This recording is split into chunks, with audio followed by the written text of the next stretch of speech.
আবু বকর, উমর, উসমান, আবু হুরায়রার কথা নেব, আব্দুল্লাহ বিন উমরের কথা নেব না আবু হানিফার কথা নেব?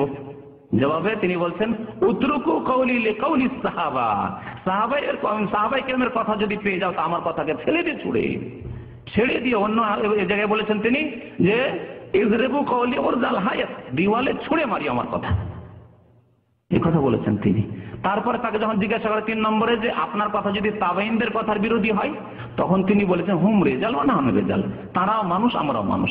যেহেতু তিনি তাবেঈনদের জামানার কাছাকাছি, অনেকের দাবি যে তিনি তাবেঈ ছিলেন, যদিও এক একজন সাহাবীর সাথে সাক্ষাতে তারা এই করেছেন, অথবা তাবেঈ না হলে তাবেঈনের যুগের সাথেই। সুতরাং তিনি বলেছেন যে তাবেঈদের ফতোয়া আর আমার ফতোয়া, তখন তোমরা জাস্টিফাই করবে যে কারটা বেশি ঠিক। বাকি সাহাবায়ে কেরামের বিরোধী আমার কথা যদি হয় তো ওখানে জাস্টিফাই হচ্ছে যে সাহাবীর কথা নিয়ে আমার কথা ছেড়ে দিও, কারণ তারা সরাসরি রাসূলুল্লাহ সাল্লাল্লাহু আলাইহি ওয়াসাল্লামের কাছে নিয়েছেন। আমি আবু হানিফা সরাসরি রাসূলুল্লাহ সাল্লাল্লাহু আলাইহি ওয়াসাল্লামের কাছে নি নাই। আল্লাহ পাক যেন আমাদেরকে হক কথা বুঝার তৌফিক দান করেন। আল্লাহ পাক যেন আমাদেরকে আইম্মায়ে কেরামের আদর্শ মোতাবেক চলার তৌফিক দান করেন। ইমাম আবু হানিফা, শাফি, মালিক, আহমদ তাদের আদর্শ মোতাবেক সুন্নাত তরিকা মোতাবেক আমাদেরকে চলার জন্য তৌফিক দান করেন। আমিন। ওয়া সাল্লাল্লাহু আলা নবিয়িনা মুহাম্মদ ওয়া আলা আলিহি ওয়া সাহবিহি আজমাইন।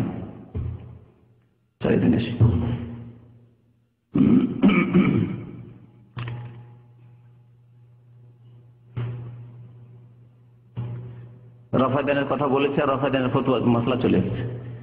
একবার জিজ্ঞাসা করেছেন প্রত্যেক রাকাতে কতবার রফুল ইয়াদাইন করতে হবে। দেখেন, রফুল ইয়াদাইন করা সুন্নাত, এবং এই সুন্নাত অধিকাংশ আইম্মায়ে কেরামরা পালন করেছেন। হতে পারে ইমাম আবু হানিফা রাহমাতুল্লাহ আলাইহির জামানায় হাদিসের কিতাবগুলি লেখা হয়নি, তার কাছে এই হাদিস পৌঁছেনি, তার ওজর আছে। আমার কাছে একটি মাসলা সম্পর্কে নলেজ না পৌঁছে আর আমি যদি ভুল ফতোয়া দিই, আমার কাছে ওজর আছে আল্লাহর কাছে, আমি জানতাম না, আল্লাহ চেষ্টা করেছি। তারপরে যখন আমার কাছে পৌঁছে যাবে তখন আমি আমার ভুল স্বীকার করবো, আমি বদলে দেবো, ফতোয়া বদলে দেবো। তিনি ধরা খাবেন না আল্লাহ পাকের কাছে, কিন্তু যারা অন্ধ গোড়ামি করবে তাদের সমস্যা আছে আল্লাহ পাকের কাছে। রাসূলুল্লাহ সাল্লাল্লাহু আলাইহি ওয়াসাল্লাম সারা জীবন ধরে রফুল ইয়াদাইন করে নামাজ পড়েছেন। রফুল ইয়াদাইন মানে 2 হাত উঠিয়ে নামাজ পড়া। আর 4টি জায়গায় রফুল ইয়াদাইন করেছেন, একটিতে কোনো ইখতিলাফ নেই, সবাই মানে, হানাফি, শাফি, মালিক, হাম্বলি সবাই মানে। প্রথমখানে তাকবীরে তাহরিম আল্লাহু আকবার, বাকি রুকুতে যাওয়ার সময় দ্বিতীয়বার, রুকু থেকে ওঠার সময় তৃতীয়বার, আর 4 রাকাত অথবা 3 রাকাত বিশিষ্ট নামাজে প্রথম তাশাহুদ থেকে উঠিয়ে যখন দাঁড়াবেন বুকে হাত বাঁধ তার আগে একবার রফুল ইয়াদাইন আল্লাহু আকবার বলে যখন উঠলেন। এই 4টি স্থানে রফুল ইয়াদাইন রয়েছে যা সুন্নাত।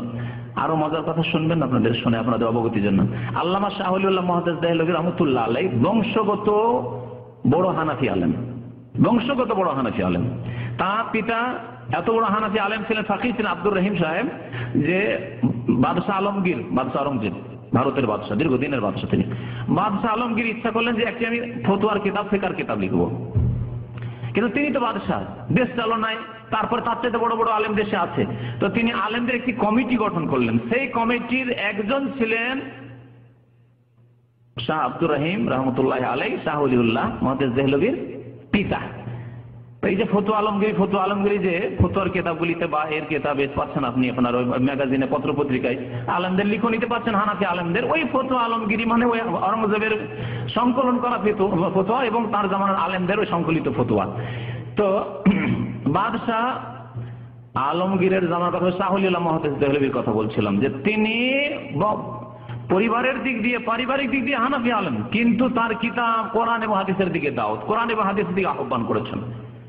তিনি বলেছেন স্পষ্ট ভাষায়, এইগুলি যে আইম্মায়ে কেরামদের উক্তিগুলি এই জন্য উল্লেখ করেছেন যাতে করে মানুষ সংশোধন করে এবং কোরআন এবং হাদিসের দিকে ফিরে আসে। বহু কথাই তিনি এই মর্মে উল্লেখ করেছেন। হ্যাঁ, যে কথাটি বলছিলেন রফুল ইয়াদাইন সম্পর্কে, যে তিনি এই কথাটি লিখেছেন ওই কিতাবে হুজ্জাতুল বালেগাতে, যে ওয়াল্লাযী ইয়ারফা আহাব্বু ইলাইহি মিম্মান লা ইয়ারফা। আমি যখন ছাত্র জীবনে দাওরাতে পড়তাম তখন এই জুমলাটি, এই বাক্যটি মুখস্থ করে নিয়েছিলাম, হ্যাঁ, মানুষকে শোনানোর জন্য, যে যাতে করে জানতে পারে যে হানাফি বংশের এত বড় আর এত আলেম পরিবারের একজন আলেম, আর ভারতের সবার শ্রদ্ধাভাজন আলেম শাহ ওলিউল্লাহ মুহাদ্দিস দেহলভী এমন এক ব্যক্তিত্ব যাদেরকে দেওবন্দিরাও মানে, বেরেলভী কবর পূজারীরা পর্যন্ত, রেজভিরাও মানে, আহলে হাদিসরাও মানে, সবাই তাকে মানে শ্রদ্ধার দিক দিয়ে মানে। তার কিতাবগুলি আবার বেরেলভীরা মানে না, আর দেওবন্দিরা অনেক আগে, এদের ক্ষেত্রে অনেক ক্ষেত্রে তারা মানে না, বা মাসলা মাসাইলের ক্ষেত্রে, যেমন রফুল ইয়াদাইন কি হাটহাজারি দেওবন্দি করবে না, কিন্তু শাহ ওলিউল্লাহ কি বলছেন তা শুনেন রহমতুল্লাহ আলাইহি। ওয়াল্লাযী ইয়ারফা, যে ব্যক্তি রফুল ইয়াদাইন করে, আহাব্বু ইলাইহি মিম্মান লা ইয়ারফা, ওদেরকে আমি বেশি ভালোবাসি ওদের তুলনায় যারা রফুল ইয়াদাইন করে না। যারা রফাদানি করা তাদেরকে শাহুলিল্লাহ মুহাদ্দিস দেহলভী বেশি ভালোবাসেন। কারণ কেন?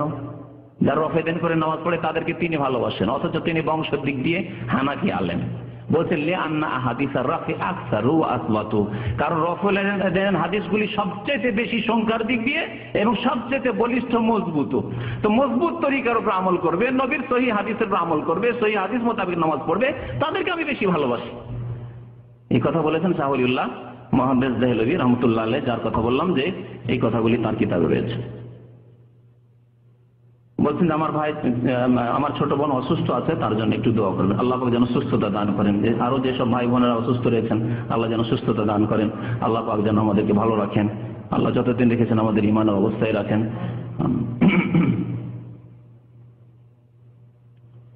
পানি খাওয়ার সময় যদি গোপের পানি পেটে যায় তাহলে কি কোনো অসুবিধা আছে? কোনো অসুবিধা নেই, এটি আমাদের দেশের দেশি ফতোয়া, মূর্খ লোকদের ফতোয়া। মোচের পানি হারাম, ছোট থেকে শুনে আসতাম, এই ভাষাটি শুনে এসেছি। কি হানাফি শাফি? আমাদের শাফি তো নেই, ও কেরালা যেতে হবে, শাফি ধরলে তো আবার কেরালা যেতে হবে, না ইন্দোনেশিয়া যেতে হবে। তো হানাফি, আহলে হাদিস, দেওবন্দি, বেরেলভি সবার মধ্যে আহলে হাদিস জাহেল মূর্খ সমাজে মোচের পানি হারাম, মোচের পানি হারাম। তবে মোচ বড় করে রাখা ভালো নয়। নবী সাল্লাল্লাহু আলাইহি সাল্লাম ঘৃণা করেছেন, অপছন্দ করেছেন, মোচ বড় রাখবেন না। অনেকে যে মোচ পাক দিয়ে রাখেন, মোচ আবার এর নিচে চলে আসছে, মোচ কেটে রাখুন। মোচ মুন্ডন করার চাইতে মোচ কেটে রাখাই হচ্ছে সুন্নত তরিকা। মোচকে একেবারে মুন্ডন ব্লেড দিয়ে না করে, এই সুন্নতের খেলাফ, যদিও কিছু আলেমদের ফতোয়া আছে, কিন্তু সহি হচ্ছে নবী সাল্লাল্লাহু আলাইহি ওয়াসাল্লাম কাসসুস শারিব, কাস মানে হচ্ছে কাটা, ছাঁটা, তার মানে মুন্ডন করা নয়। আর হালাক মানে হচ্ছে মুন্ডন। দেখেন বারবার সবগুলিতে কি লেখা আছে? হাল্লাক লেখা আছে। তাহলে কোথাও একটি হাদিসও কোথাও নেই যে হালকুস শারিব, হ্যাঁ, মোচ হালাক করা, মুন্ডন করে, কথা কোথায় নেই। কিন্তু আমাদের দেশে যেহেতু তবলিগি ভাইয়েরা মুন্ডন করে, আর দেওবন্দি ভাইয়েরা তাই করে, আর তাদেরই ভক্ত বেশি, সেজন্য আমাদের দেশের লোক। আর তারপরে দাড়িটা রাখে না, তো মোচটা রেখে বা কি করবো, বাঙালি ভাইয়েরা সেই জন্য দাড়ি রাখে না, যেটা যেটা জরুরি, আসলে জরুরি, তাহলে আর মোচ রেখে কি হবে, আর রেখে লাভই কি আছে।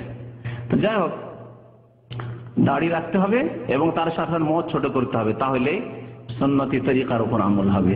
গোপের পানি হারাম নয়, কখনো মোচ বড় হয়ে গেছে প্রয়োজনে, সফরে ইত্যাদি, বা এই কাটতে পারিনি, মোচের পানি হারাম নয়, সব মিথ্যা কথা।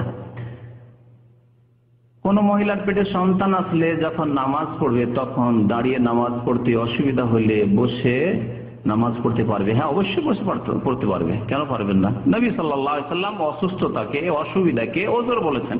সুতরাং বসে নামাজ পড়তে অসুবিধা না, দাঁড়িয়ে নামাজ পড়তে অসুবিধা হলে বসে পড়বে, বসে নামাজ পড়তেও যদি অসুবিধা হয় তাহলে শুয়ে পড়বে, নবী সাল্লাল্লাহু আলাইহি বলেছেন, কোনো অসুবিধা নেই। আর সমান নেকি পাবে এই ক্ষেত্রে? যারা দাঁড়িয়ে পড়তে পারবে তা সত্ত্বেও বসে পড়বে, ফরজ নামাজ হলে হবে না, কিন্তু সুন্নত নামাজ যদি হয় তাহলে অর্ধেক নেকি পাবে। আর বাকি অর্ধেক নেকি ওই ব্যক্তির জন্য না যে ব্যক্তি আজকে মাজুর, অসুস্থ, বেশ কিছুদিন অসুস্থ বা দীর্ঘদিন অসুস্থ, সেজন্য বসে বসে নামাজ পড়ছে, পুরা নেকি ইনশাআল্লাহ তাআলা পাবে। তার আগে সে যেহেতু দাঁড়িয়ে নামাজ পড়তো, যে আর দাঁড়িয়ে নামাজ পড়া সুস্থ লোকদের জন্য একটি শর্ত, ফরজ নামাজের জন্য।